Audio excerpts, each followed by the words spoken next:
हरियाणा में सियासी उथल पुथल के बीच नायब सिंह सैनी राज्य के नए सीएम बन गए हैं।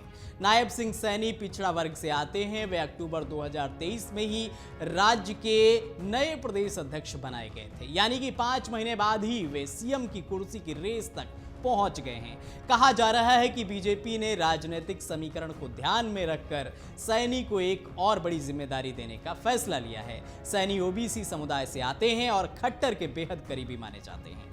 नायब इस समय कुरुक्षेत्र से सांसद हैं। वे 2019 के लोकसभा चुनाव से पहले विधायक भी रहे हैं। 2014 में नायब सिंह ने अंबाला जिले की नारायणगढ़ सीट से विधानसभा का चुनाव जीता था। यह चुनाव नायब 24,000 से ज्यादा वोटों से जीते थे।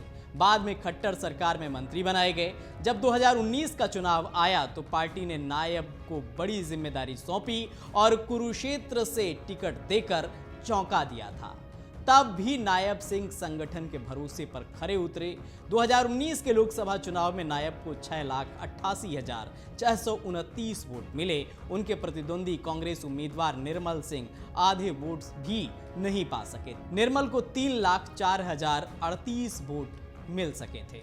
हरियाणा में अब तक जाट प्रदेश अध्यक्ष और नॉन जाट सीएम का फॉर्मूला चला आ रहा है, लेकिन अक्टूबर 2023 में बीजेपी ने हरियाणा में पुराने मिथक को तोड़ा और नया बदलाव किया। बीजेपी ने जाट की बजाय पूरे ओबीसी समुदाय को साधने के लिए नायब सिंह सैनी को आगे करने की रणनीति बनाई। बता दें कि खट्टर पंजाबी खत्री समाज से ताल्लुक रखते हैं। 9 साल पहले विधायक और अब नायब सीएम बने हैं। तो नायब ने कैसे अपना राजनीतिक सफर आगे शुरू किया है उसके बारे में बताते हैं। नायब सिंह सैनी 53 साल के हैं। 2014 में मुख्य धारा की राजनीति में आए थे और फिर उन्होंने पीछे मुड़कर नहीं देखा। 9 साल के दरमियान पहले विधायक बने, फिर राज्य सरकार में मंत्री, उसके बाद लोकसभा सांसद और अक्टूबर 2023 में हरियाणा के प्रदेश अध्यक्ष बनाए गए और 5 महीने बाद ही नायब को सीएम के रूप में सबसे बड़ी जिम्मेदारी मिल गई है। सैनी को मुख्यमंत्री मनोहर लाल खट्टर का भी विश्वास पात्र माना जाता है। संगठन में भी सैनी की पकड़ मानी जाती है। जब सैनी 2019 में सांसद बने तो बीजेपी ने न सिर्फ हरियाणा की सभी 10 लोकसभा सीटों पर जीत हासिल की, बल्कि पार्टी उम्मीदवारों ने बड़े अंतर से विपक्ष के प्रत्याशियों को पटखनी दी थी। सैनी को प्रदेश अध्यक्ष के बाद सीएम बनाने के लिए कई मसलों को ध्यान में रखा गया है।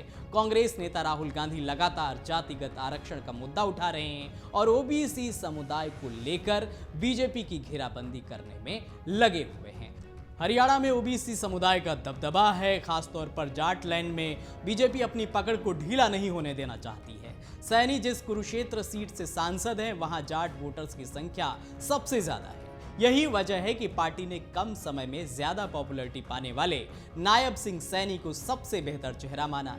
इस बात से भी इनकार नहीं किया जा सकता है कि खट्टर की पसंद का भी ख्याल रखा गया है। कुछ ही दिन बाद देश में आम चुनाव की तारीखों का ऐलान होने वाला है। उसके बाद हरियाणा में विधानसभा चुनाव होने हैं, यानी कि कुछ ही महीनों में हरियाणा में 2 चुनाव में वोटिंग होनी है और बीजेपी के सामने बड़ी चुनौती यही है कि वो अपना प्रदर्शन दोहराए। 2019 के चुनाव में बीजेपी ने क्लीन स्वीप किया था और सभी 10 लोकसभा सीटें जीती थी। सैनी ऐसे समय में सीएम बनाए गए हैं जब बीजेपी सरकार एंटी इनकम्बेंसी से जूझ रही है। हाल ही में हिसार में बीजेपी सांसद ब्रजेंद्र सिंह ने पार्टी छोड़ दी है और वो कांग्रेस में शामिल हो गए हैं। ऐसे में नायब के सामने संगठन और सरकार दोनों में संतुलन बनाने की चुनौती होगी। हरियाणा में सैनी जाति की आबादी करीब 8% मानी जाती है।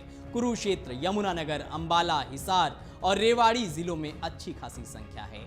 2023 में पहलवानों की नाराजगी ने भी हरियाणा की राजनीति को प्रभावित किया है। ऐसे में बीजेपी की नज़र अब नॉन जाट वोटों पर है। जाट समुदाय की राज्य में करीब 25% आबादी है।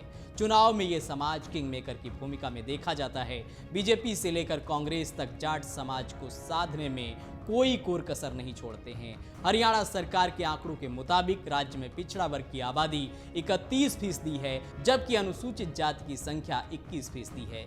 इससे पहले एक रिपोर्ट के अनुसार मिली जानकारी में सीटों के बंटवारे पर बीजेपी और जेजेपी का गठबंधन टूटा है। सोमवार देर रात हरियाणा के उप मुख्यमंत्री दुष्यंत चौटाला ने केंद्रीय गृह मंत्री अमित शाह और बीजेपी अध्यक्ष जेपी नड्डा से मुलाकात कर भिवानी, महेंद्रगढ़ और हिसार की सीट मांगी थी। सूत्रों के मुताबिक बीजेपी आला कमान ने दुष्यंत चौटाला से कह दिया था कि इसके बारे में उन्हें आगे बताया जाएगा, जिसके बाद दोनों दलों का गठबंधन टूट गया। फिर निर्दलियों के सहारे भाजपा की सरकार एक बार फिर हरियाणा में बन गई है। अगर आप ये वीडियो YouTube पर देख रहे हैं तो हमारे चैनल को सब्सक्राइब करें और बेल आइकन को दबाना ना भूलें। अगर आप Facebook पर ये वीडियो देख रहे हैं तो हमारे पेज को लाइक करें।